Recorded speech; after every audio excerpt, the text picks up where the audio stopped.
तो जैसा कि पिछले एपिसोड में हमने देखा था, अब ये जो बंदा था क्यू सिपिंग, इसको समझ में आ जाता है कि वांगलिंग इसे मार देगा।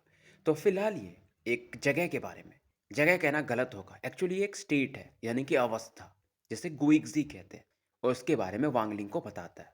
अब आगे गुइक्जी बेसिकली क्या होता है, जब कोई नासेंट सोल कल्टीवेटर को कोई डेमन अटैक कर दे और वो अंदर से फंस के रह जाए, मतलब एक सोने वाली अवस्था में चला जाए वो बंदा, तो उसे गुइक्जी कहते हैं। और इससे वो बंदा तभी बच सकता है, या तो अंदर से वो अंदर जो डेमन इसके जा रहा है उससे भगा दे, या कोई बाहर से बंदा जो कि उससे एक लेवल ज़्यादा पावरफुल हो, वो उसे बचा सकता है। नहीं तो वो बंदा हमेशा ऐसी अवस्था में रहेगा, यानी कि सोए हुए। और अगर डेमन पूरी तरह से कंट्रोल कर ले उस बंदे को, तो समय के साथ उस बंदे की जो सोल है वो तो डेमन खा ही जाएगा और बॉडी भी डिस्ट्रॉय हो जाएगी। पर नॉर्मली गुइक्जी में जो बंदे होते हैं वो एक समय के बाद जाग ही जाते हैं। तो वांगलिंग ने इन सब चीज़ों के बारे में सुन रखा था। अब वांगलिंग इससे पूछता है कि तुम्हें इसके बारे में कैसे पता है। फिलहाल ये दोनों ऊपर में जाकर बैठते हैं और बातें शुरू होती है। और क्यू सिपिंग बात करने के लिए पहले वाइन की बोतल निकालता है, जो कि एक हाई लेवल का वाइन था। और अब क्यू सिपिंग बताना शुरू करता है कि एक तो नासेंट सोल के उस अटैक में, यानी गुइक्जी वाले स्टेट में, मेरे मास्टर ही फंसे हुए हैं। वांगलिंग इसकी तरफ देखता है कि अच्छा, तुम्हें मास्टर को मारना है, कोई बात नहीं, ऐसा मैं कर चुका हूँ। क्यू सिपिंग भी बताता है वैसे भी उनका इंटेंशन सही नहीं था। और ये बताता है कि एक मेरे सीनियर ब्रदर भी थे, मैंने उनको भी, मतलब एक टेक्निक से, उन दोनों को उस गुइक्जी स्टेट में फंसा दिया है। 30 साल से वो वैसे ही पड़े हुए हैं, और अब तो डेमन लगभग उनको कंट्रोल करने वाला होगा, तो ये सही मौका है हमारे लिए। पर वांगलिंग पूछता है कि तुम्हें एंशियंट रेस्ट्रिक्शंस क्यों चाहिए था। अब क्यू सिपिंग बताता है कि जहाँ पर मेरे पैलेस मास्टर कल्टीवेट कर रहे थे वो एक एंशियंट केव है, और वहाँ पर एंशियंट रेस्ट्रिक्शंस भी हैं, तो मैं उसे खोल ही नहीं पा रहा हूँ। और क्यू सिपिंग प्रूफ के लिए कुछ सिंबल्स दिखाता है जो उसने वहाँ से लाया था, कॉपी करके। अब वांगलिंग इन टोकन्स को देखता है अपने डिवाइन सेंस से। अब वांगलिंग क्यू सिपिंग से पूछता है कि उनका कल्टीवेशन लेवल क्या है। और सिपिंग बताता है कि मेरे मास्टर तो नासेंट सोल के अर्ली स्टेज में है, और मेरे सीनियर ब्रदर उन्होंने तो जस्ट नासेंट सोल बनाया ही था। और अगर तुमने केव खोल दिया तो मास्टर का जो नासेंट सोल है वो तुम्हारा। वांगलिंग कहता है ठीक है, फिर मुझे थोड़ा समय दो। और इनका डिसीजन ये होता है कि 7 दिन बाद फिर हम मिलते हैं। वांगलिंग अलग डायरेक्शन में निकलता है और ये बंदा अलग डायरेक्शन में, पर इसे पता नहीं चलता है। कोई तो क्रिएचर था जो अब इसे फॉलो कर रहा था, और वो था जू लिगुओ, यानी कि फर्स्ट डेविल। अब वांगलिंग किलिन सिटी वापस लौटता है और अपने कमरे में जाने के बाद जो युनफे का बैग था उसे निकालता है, और इसे पिल फर्नेस देखने को मिलता है। और यहाँ पर इसे, मतलब इस लड़की के बैग में बहुत सारे जेड पीसेस मिलती है, जिसमें शायद उसके एल्केमी मास्टर का पिल बनाने का रेसिपी था। और वांगलिंग जब इन्हें स्टडी करता है तो इसे समझ में आता है कि ये लड़की मरना डिजर्व करती थी, क्योंकि शायद पिल में कुछ तो गड़बड़ी थी। थोड़े बहुत उसने चेंजेस किए थे जिसकी वजह से कोई मारा जा सकता था। और एल्केमी के बारे में वांगलिंग को ज़्यादा पता नहीं था। ये सीधा सोचता है कि भाई जो पिल्स बनेंगे उसके जो मटेरियल्स होंगे उन्हें ही निकल जाऊंगा तो शायद फ़ायदा मिले। पर इसे यह समझ में तो आता था कि मटेरियल्स को जब फ्यूज़ करके पिल बनाया जाता है तो उसका इफेक्ट अलग होता है। और ये अब सोचता है कि इसे एल्केमी भी सीखना ही पड़ेगा। पिल फर्नेस के बारे में ये ज़्यादा कुछ जान ही नहीं पाता है, मतलब अंदर झांक ही नहीं पा रहा था। इसका डिवाइन सेंस अंदर पहुंच ही नहीं पाता है। इधर वांगलिंग वो जो रेस्ट्रिक्शंस फ्लैग बना रहा था फिर से बनाने लगता है, और साथ में फर्स्ट डेविल के थ्रू क्यू सिपिंग पर ये नज़र बना के था। और फर्स्ट डेविल अब पहले से ज़्यादा आज्ञाकारी बन गया था, क्योंकि इसे पता था कि वांगलिंग बहुत सारे डेविल बना सकता है, तो फिर इसकी कोई इज्जत नहीं रहेगी। और इस दौरान वो जो ब्लैक क्लॉथ बंदा था कोर फॉर्मेशन के मिड फेज वाला, उसके सोल को ये पचाते रहता है, इवन उसको कोर को भी खा जाता है, क्योंकि वांगलिंग इससे वो मांगता नहीं। अब इधर क्यू सिपिंग एक जगह जाके रुकता है और कहता है कि फेलो कल्टीवेटर, तुम बहुत लंबे समय से छिपे हो, तुम्हें बाहर आ जाना चाहिए। डेविल जो था अपना फर्स्ट डेविल वो अवाक रह जाता है। क्यू सिपिंग पलटता है और मानो इसी की तरफ देख रहा हो। अब जू लीगो भी सोचता है कि ठीक है भाई, मास्टर को बोल दूंगा कि मुझे अटैक कर रहा था इसलिए मैं इसको खा गया। पर तभी ये देखता है जो क्यू सिपिंग था वो दूसरे डायरेक्शन में देखता है और किसी को बुलाता है। पर डेविल को समझ में नहीं आता कि भाई मैं तो यहाँ पर खड़ा हूँ, ये किसको बोल रहा है, अगर ये अटैक किया तो इसे खा जाऊंगा। बेसिकली क्यू सिपिंग एक्टिंग कर रहा था कि कोई इसे फॉलो कर रहा है, और अब डेविल को समझ में आ जाता है। पर क्योंकि क्यू सिपिंग जानता था कि वांगलिंग अलग बंदा है, इसलिए थोड़ा चिंतित था। इस दौरान 2 दिन निकल जाते हैं और वांगलिंग गुफा में ही रहता है और लगातार फ्लैग रिफाइन करते रहता है। तो ये रेस्ट्रिक्शंस फ्लैग रेस्ट्रिक्शंस के समान ही होते हैं, और इससे इंसान एक डिफेंसिव पावर अपने आसपास बना सकता है और किसी को ट्रैप भी कर सकता है। और वांगलिंग जो ये रेस्ट्रिक्शन फ्लैग बना रहा था इसमें हर तरह के पावर को ये मर्ज करना चाहता था, जैसे attack, defence, guarding, searching, trapping. क्योंकि वांगलिंग को मालूम था कि इस सी ऑफ डेबल्स एरिया में कभी भी इस पर कोई बड़ी मुसीबत आ सकती है, तो तैयारी पहले से करना जरूरी था। अब इधर क्यू सिपिंग अंडरग्राउंड में एंटर करता है और डेविल इसे फॉलो करता है। नीचे में डेविल को एक केव दिखाई देता है और ये अंदर एंटर कर जाता है और कोई भी जो रेस्ट्रिक्शन होता है इस पर काम नहीं करता है। जहाँ पर इसे बहुत सारे बुक्स दिखाई देते हैं जो कि बांस के पत्तों पे लिखे गए थे। क्यू सिपिंग में इस दौरान बाम्बू पर जो एक स्क्रॉल था उसे पढ़ रहा था जिस पर लिखा हुआ था एंशियंट रेस्ट्रिक्शन। समय बीतता है और ये बंदा प्रैक्टिस करते रहता है। 5 दिन निकल चुके थे। अब यहाँ पर ये एक सीलिंग टेक्निक यूज़ करता है। इसके बॉडी से एक लाइट निकलती है और सामने के दीवार को मतलब भेद के ये देख सकता हो, जहाँ पर इसे 3 लोग दिखाई देते हैं। मिडिल में जो बंदा था वो काफ़ी गुस्से में दिख रहा था और उस बंदे के अगल बगल एक लड़का और एक लड़की बैठे थे। बंदा जो था वो 20 साल का होगा और जो बंदी थी वो दिखने में काफ़ी सुंदर थी। और ओल्ड मैन यानी बीच वाले बंदे को देखकर क्यू सिपिंग को काफ़ी गुस्सा आता है और ये फिलहाल कहता है कि मैं अब उस जगह को ढूंढ चुका हूँ और आपसे मिलने आऊँगा और वो ट्रेजर मेरा होगा। और इस दौरान लड़की की तरफ यह देख कर कहता है कि मैं तुम्हें जिंदा करके रहूंगा, चाहे सी ऑफ डेविल्स को ही कुर्बान न करना पड़े। फिलहाल ये दीवार फिर से बंद हो जाता है और वांग लिन इन पूरी चीज़ों को देखता है डेविल के थ्रू और डिसीजन ये बना चुका था। इधर किलियन सिटी के ऊपर थोड़ी दूरी में एक रेड क्लाउड इकट्ठा होने लगता है और इसी दौरान सी ऑफ डेविल्स के इनर पार्ट के ईस्टर्न एरिया से एक बंदा इसकी तरफ देखता है, यानी इस बादल की तरफ, और कहता है डिवाइन रिट्रीब्यूशन। ऐसा कैसे हो सकता है क्योंकि एंशियंट वर्ल्ड तो डिस्ट्रॉय हो चुका है। अब ये सोचता है क्या कोई एंशियंट कल्टीवेटर जिंदा है, और ये बंदा उसी रेड क्लाउड की तरफ बढ़ने लगता है। अब इधर सी ऑफ डेविल्स के ही ईस्टर्न पार्ट के एरिया को दिखाया जाता है जहाँ पर एक बंदा ब्लू रोब में खड़ा था और ये भी आसमान की तरफ देखता है और कहता है divine retribution. Sea of devils में ये कब से होने लगा और इसके भी चेहरे पर एक स्माइल था और ये भी उसी तरफ बढ़ने लगता है और ये पानी से ट्रैवल कर रहा था, मतलब ये पानी के साथ मर्ज हो सकता था। अब इसी समय सी ऑफ डेविल्स के ही सदर्न पॉइंट को दिखाया जाता है जहाँ पर एक ट्रेजर हॉल था। उसके 3rd फ्लोर पर एक वाइट हेड ओल्ड मैन को दिखाया जाता है और यहाँ पर एक बंदा इससे कुछ बोन्स वगैरह खरीदने आया था।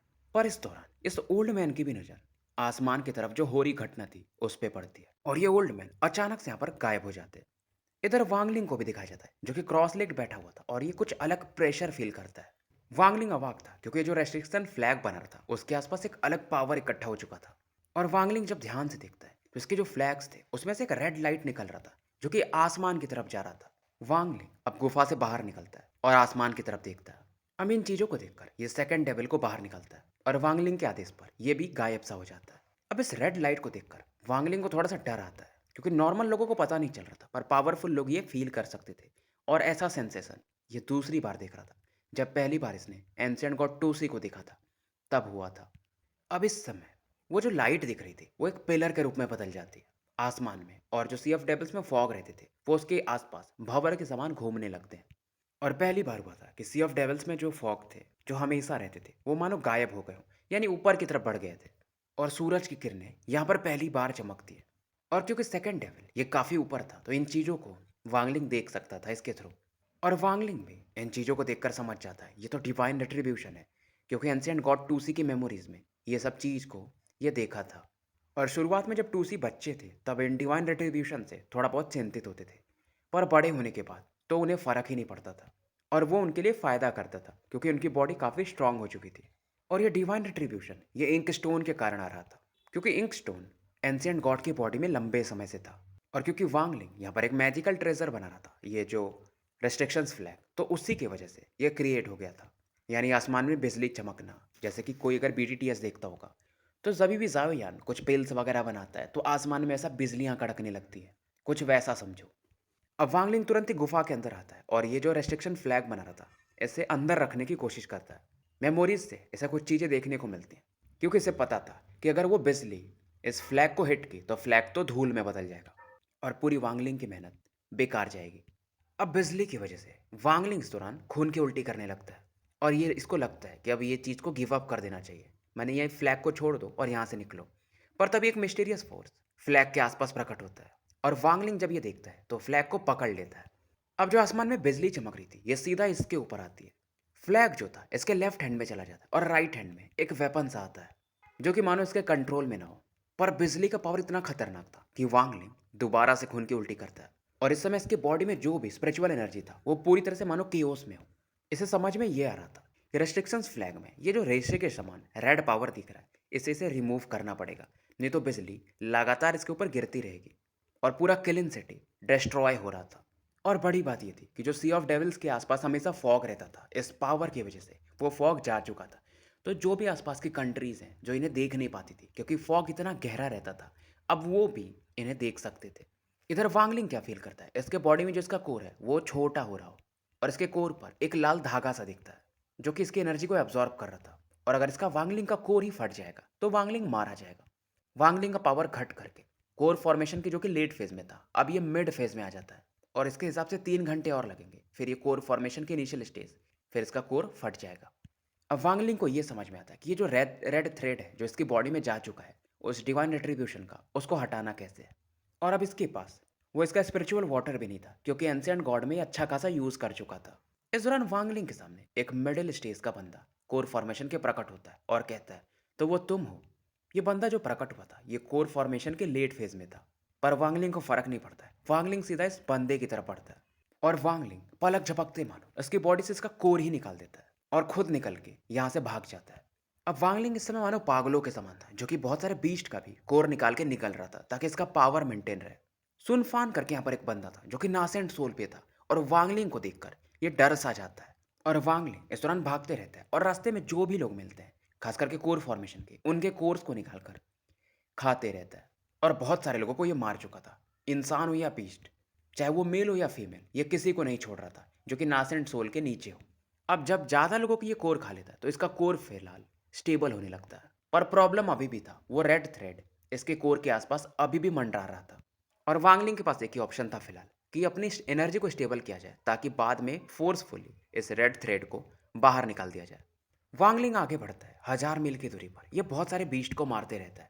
अब इस दौरान वांगलिंग को एक बंदा मिलता है जो कि नासेंट सोल के साथ इनिशियल लेवल पे था। वांगलिंग ये इस पर भी अटैक कर देता है क्योंकि वो बंदा एक किलिंग इंटेंट के साथ पहले ही आया था। वांगलिंग यहाँ पर रेस्ट्रिक्शंस फ्लैग को एक्टिवेट करता है और ये बंदा जो भी अटैक कर रहा था वांगलिंग उसे डिस्ट्रॉय कर दे रहा था। अब ये नासेंट सोल का बंदा यहाँ पर एक टेक्निक यूज करता है तो एक टाइगर वांगलिंग की तरफ बढ़ता है, पर वांगलिंग रेस्ट्रिक्शंस को चेन में बदलता है और इस टाइगर को बांध देता है। और मिडिल एज मैन फाइनली बोलता है कि तुम किसके डिसाइपल हो कि इतना खतरनाक ट्रेजर इस बंदे के पास और ये कोर फॉर्मेशन लेवल पे है। और अब इसके अंदर लालच भी आता है। वांगलिंग को समझ में आता है कि जो बिजली कड़की मतलब जो इसने रेस्ट्रिक्शंस फ्लैग बनाए उसी की वजह से तो इसका फ्लैग अलग लेवल पे जा चुका है और इसके पूरे पावर को वांगलिंग अभी समझना शुरू किया था। वांगलिंग यहाँ पर अपने टीचर का नाम बताता है, गूलान। गूलान बेसिकली एंशिएंट टेम्परर का नाम है। तो मिडिल एज मैन भी चौंक जाता है कि वो तो 200 साल पहले गायब हो चुके हैं क्योटिक ब्रोकन स्टार में। अब वांगलिंग यहाँ पर क्योंकि इसके पास एंशिएंट टेम्परर का बैग भी था तो उसे निकाल के दिखाता है, उस पर लिखा हुआ था लान। अब ये बंदा रुक जाता है क्योंकि इसे मालूम था एंशिएंट टेम्परर बहुत पावरफुल है। अब वांगलिंग आगे भाग रहा था और जो स्पिरिचुअल लिक्विड इसके पास थे उन्हें पीना शुरू करता है।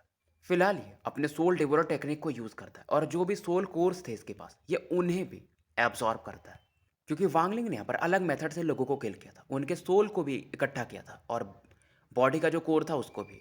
और क्योंकि अब इसका जो सोल था ये सोल डिवोरर था और इसका खुद का कोर था सोल का भी, तो ये बाकी लोगों के सोल को ईजिली एब्जॉर्ब कर सकता था। फिलहाल वांगलिंग एक जगह पर बैठता है और रेस्ट्रिक्शन फ्लैग को एक्टिवेट कर देता है ताकि कोई इसका लोकेशन न जान पाए। इधर 2 दिन बीत जाते हैं और वांगलिंग का जो कोर था वो अभी भी छोटा हो रहा था और इसका पावर लेवल कोर फॉर्मेशन के अर्ली स्टेज में आ चुका था। और वांगलिंग यहाँ पर एक अलग प्रिपरेशन कर रहा था कि मानो इसका अगर कोर फट भी गया तो ये एक अलग कोर बना रहा था एक अलग लोकेशन पे सोल फ्रैगमेंट्स के थ्रू। और जहाँ जहाँ पर इसने लोगों को मारा था शायद उनके जो सोल्स थे अपने आप इसकी तरफ वापस लौटने लगते हैं।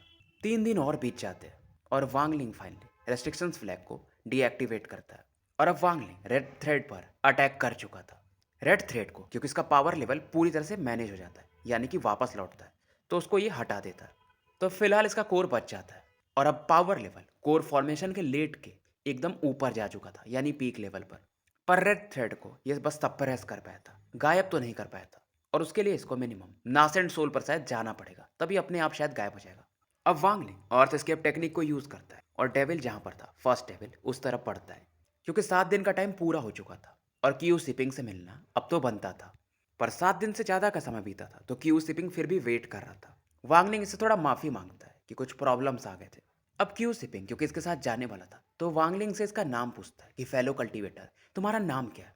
वांगलिंग इसकी तरफ देखता है और कहता है वांगलिंग। अब क्यू शिपिंग बोलता है क्योंकि इसको शायद पता नहीं होगा, चलो बोट से निकलते हैं जो आसमान में चलती है। और क्यू शिपिंग खुद की तारीफ भी करता है कि इस बोट को मैंने खुद बनाया। और ये बातें भी करता है कि यार आसमान में जो उस दिन बिजली चमकी थी, मैं 200 सालों से सी ऑफ डेविल्स में हूँ, मैंने पहली बार देखा। पर वांग लिंग जब कुछ बोलने वाला था, ये दूर में कुछ तो फील करता है और सामने से एक टर्टल जैसा कोई दिखाई देता है, मतलब एक कछुआ जिसके ऊपर एक ओल्ड मैन खड़ा था। हालांकि ओल्ड मैन काफी दूर था, पर वांगलिंग उसकी आवाज को सुन सकता था और एक ही चीज बोल रहा था, ये बिजली गिराने वाला चोर, मैं इसे छोड़ूंगा नहीं। वांगलिंग थोड़ा हैरान होता है क्योंकि एंशियंट गॉड के लैंड में ये जो टर्टल की औरत थी, ये उससे मैच कर रही थी, उस ड्रैगन के समान।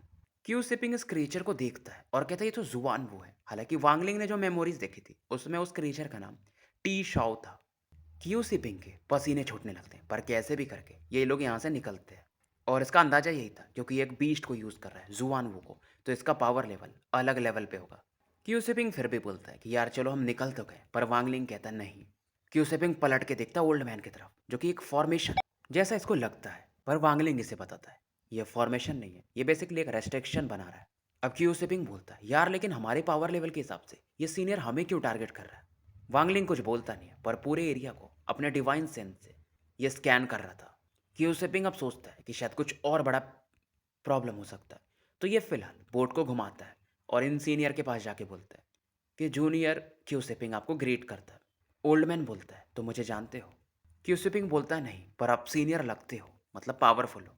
अब ओल्ड मैन बोलता है कि फिर तुमने मुझे सीनियर क्यों कहा जब तुम मुझे नहीं जानते हो, क्या मैं बुढ़ा दिख रहा हूँ।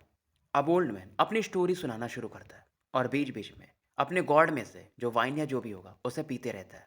और ये 3 साल का जब था तब से स्टोरी सुनाना शुरू करता है। अब क्योंकि इसका वाइन खत्म हो जाता है, तो ये इन दोनों को बोलता है कि मेरे साथ चलो, वाइन वगैरह लेते हैं, फिर मैं तुम्हारी स्टोरी 75 साल के आगे की सुनाता हूँ। पर क्यू सिपिंग तुरंत कहता है सीनियर मेरे पास वाइन है, तो हमें जाना नहीं पड़ेगा। अब जैसे ये बोलता है तब तक ओल्ड मैन इसका वाइन छीन लेते हैं। वांगलिंग पूरे टाइम शांत था क्योंकि ये ओल्ड मैन के पावर लेवल को देख ही नहीं पा रहा था। और वांगलिंग यही सोच रहा था कि इस बंदे ने इन्हें रोका क्यों है। या तो वो बिजली का रीज़न होगा, या तो जो बहुत सारे लोग मारे गए थे उसके वजह से, या तो तीसरा कारण कि ये क्यू सिपिंग के लिए आए हों। पर फिर इसे लगता है क्यू सिपिंग के लिए तो नहीं आए होंगे, ये तो इसके लिए ही आए होंगे।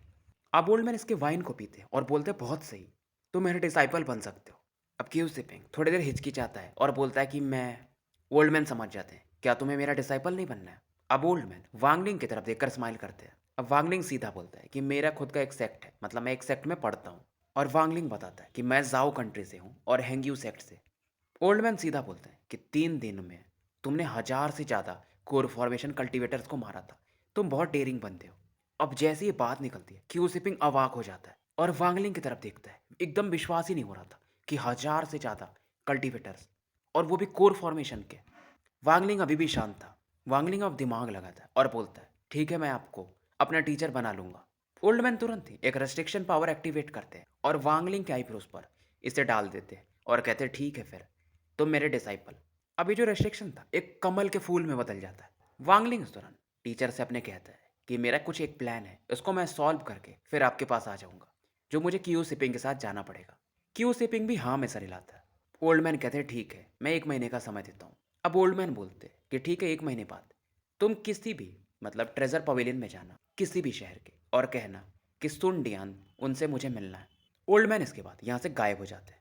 क्यू सिपिंग कुछ बोलता नहीं और ये लोग सीधा उस लोकेशन की तरफ निकल जाते हैं। पर इस दौरान वांगलिंग, क्योंकि 2 दिन का समय था, तो वांगलिंग कल्टीवेशन में चला जाता है। 2 दिनों तक वांगलिंग ने वो जो लोटस रेस्ट्रिक्शन था जो ओल्ड मैन ने लगाया था उसे ब्रेक करने की कोशिश करता है। कुछ पार्ट्स को क्रैक करता है पर रिमूव नहीं कर पाता है क्योंकि इसे और समय चाहिए था। वांगलिंग को एक चीज़ तो पता चलता है, ये जो रेस्ट्रिक्शन है बेसिकली ट्रैकर है, मतलब वो ओल्ड मैन इसे कहीं भी ट्रैक कर सकता है और इसका रेंज काफ़ी बड़ा है। अब ये दोनों नीचे उतरते हैं और वांगलिंग रेस्ट्रिक्शन सर्कल बनाता है, यानी इल्यूजनरी सर्कल्स, और लोकेशन की तरफ इन्हें भेजने लगता है। हालांकि वांगलिंग इस जगह को कंट्रोल नहीं कर पा रहा था, पर बीच बीच में क्यू सिपिंग कुछ ब्लैक रॉक्स के साथ इसकी मदद करता है। फाइनली इन इल्यूजनरी सर्कल्स के थ्रू ये जो लोकेशन का एंट्रांस था यानी गेट, वहां पर एक होल सा हो जाता है। आगे में 4 दरवाजे मिलते हैं और चारों पर रेस्ट्रिक्शंस थे। पहले कमरे में बस एक सर्कुलर एरे था जिसे वांगलिंग खोलता है, पर ये एरे काफ़ी सही दिख रहा था और इस एरे से लाखों लोगों को ट्रांसफ़र किया जा सकता है एक लोकेशन से दूसरे। और क्यू सिपिंग इसके बारे में बताता है। हालांकि इसे एक्टिवेट करने के लिए टॉप क्वालिटी के स्पिरिचुअल स्टोन लगते हैं, इसलिए मैंने इसे यूज़ नहीं किया क्योंकि हमारे सी ऑफ डेविल्स में टॉप क्वालिटी के स्टोन्स मिलते भी नहीं हैं। पर वांगलिंग काफ़ी एक्साइटेड था क्योंकि इसका एक लक्ष्य यही था कि इसे एंशिएंट ट्रांसफ़र एरे ढूंढना है, जो कि अब यहाँ पर मिल चुका था। प्रॉब्लम यही था कि एंशिएंट ट्रांसफ़र एरे लेकर कहाँ जाता है ये इसे पता नहीं था। ऐसे ही एक और रूम को खोलते हैं जो इस जिसके बारे में क्यू सिपिंग बताता है कि इसके टीचर ने यहाँ पर जो भी इंग्रेडिएंट्स थे उसके थ्रू पिल्स बना लिए। अब बसता है ऐसे करके आखिरी रूम जिसमें इसके टीचर इसके सीनियर ब्रदर उस रूम में थे। और जब ये रूम खोल जाएगा तो ये लोग उनके नासा एंड सोल को ले सकते हैं। पर वांगलिंग कहता है मान लो कि अगर वो गुइक्जी वाले स्टेट में नहीं हुए तो। पर क्यू सिपिंग कहता है कि आप टेंशन मत लो, वो लोग गुइक्जी में ही हैं।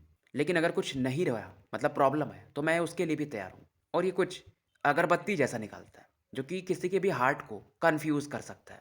पर यहाँ का जो रेस्ट्रिक्शन है वो काफ़ी डेंजरस है, तो आपको सावधान रहना पड़ेगा ब्रदर वांग। अब वांगलिंग अपने इल्यूजनरी सर्कल्स इस चौथे रूम की तरफ बढ़ाता है। पर जैसे ही बढ़ाता है यहाँ पर एक बीस्ट अपीयर होता है और इसके इल्यूजनरी सर्कल्स को निकल जाता है। वांगलिंग भी तैयार था, यह तुरंत ही अपने रेस्ट्रिक्शन फ्लैग को एक्टिवेट करता है। उसमें से एक बड़ा सा हाथ निकलता है जो कि इस बीस्ट को डेवोर करने लगता है। और ऐसे ही करके जब जब वांगलिंग इल्यूजनरी सर्कल्स बढ़ाता तो सामने की तरफ से बीस्ट अपीयर होते थे। पर वांगलिंग रेस्ट्रिक्शंस फ्लैग से उन्हें कंट्रोल कर लेता था। क्यू सिपिंग भी इसकी मदद करता है कुछ ब्लैक रॉक्स के थ्रू। वांगलिंग को पता था कि इस दरवाजे पर जो रेस्ट्रिक्शन है इसे तोड़ने में समय तो लगेगा और रेस्ट्रिक्शंस फ्लैग से ज़्यादा, तो फिलहाल बाई फोर्स इसे तोड़ दिया जाए। अब वांगलिंग ने जो पहले बहुत सारे रेस्ट्रिक्शंस बनाए थे एक साथ इन पर भेजता है और साथ में क्यू सिपिंग के वो ब्लैक स्टोन्स भी। और जैसे ये दरवाजे से टकराते एक खतरनाक एक्सप्लोजन होता है, पूरा मानो गुफा ही कोलैप्स कर जाएगा। और जैसे ये दरवाजा खुलता है दो डिम कलर के येलो लाइट्स इसमें से बाहर निकलने को देखते हैं।